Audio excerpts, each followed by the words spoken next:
Jenderal Andika Perkasa merasa terpukul setelah mendengar kronologi Serda Putra saat dihabisi oleh KKB di Papua. Diketahui peristiwa penyerangan tersebut terjadi saat kedua anak buah itu tidak membawa senjata.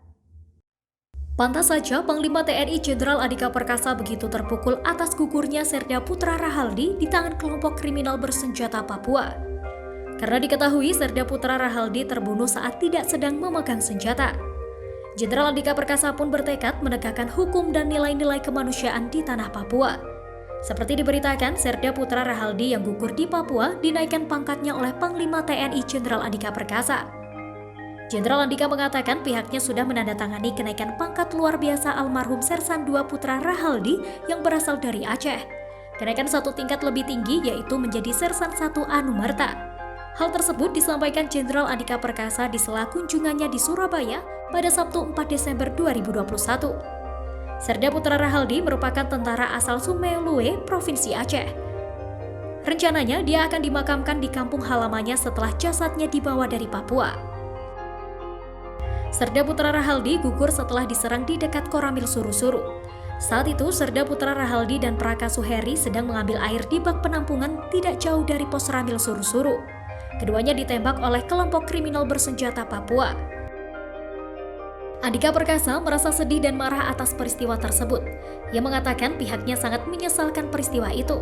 Karena saat itu anggotanya yang bertugas di pos Koramil Persiapan Suru-Suru sedang beraktivitas normal.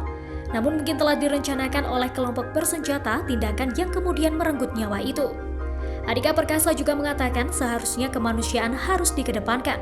Apapun alasan dan tujuannya, di Indonesia ini harus mengedepankan dan menjunjung tinggi nilai-nilai kemanusiaan.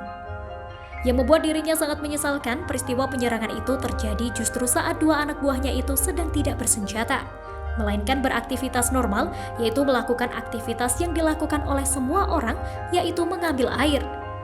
Baginya itu melecehkan nilai kemanusiaan. TNI akan teguh dalam menegakkan nilai-nilai kemanusiaan di Indonesia, khususnya di Papua. Andika mengatakan pihaknya sebagai aparat keamanan akan berusaha keras untuk menggunakan sistem hukum nasional dalam menghadapi segala tindakan.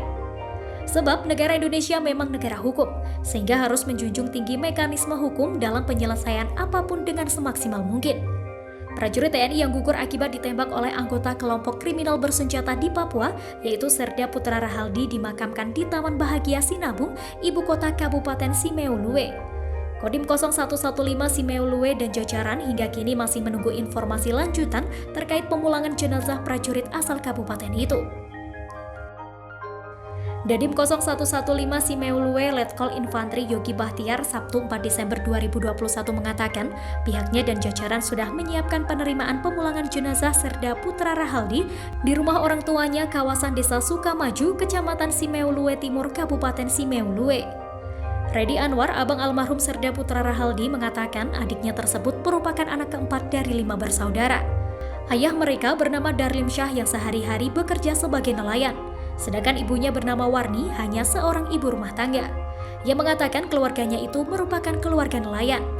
Sementara satu prajurit lainnya yang mengalami luka akibat serangan KKB, Praka Suheri, saat ini sedang menjalani pengobatan di RSUD Timika, Papua. Dan Rem 172-PWY Brigjen TNI Izak Pangemanan di Jayapura kemarin menjelaskan, kedua prajurit korban penembakan kelompok kriminal bersenjata di pos Koramil Suru-Suru Kabupaten Yahukimo, Papua kemarin dievakuasi ke Timika. Menurut Izak, kedua prajurit yang dievakuasi termasuk jenazah Serda Putra Rahaldi setelah tiba di Timika langsung diterbangkan ke Aceh melalui Jakarta. Dari laporan yang diterima, evakuasi kedua prajurit itu dilakukan menggunakan helikopter Caracal milik TNI AU yang sekarang sudah berada di Timika.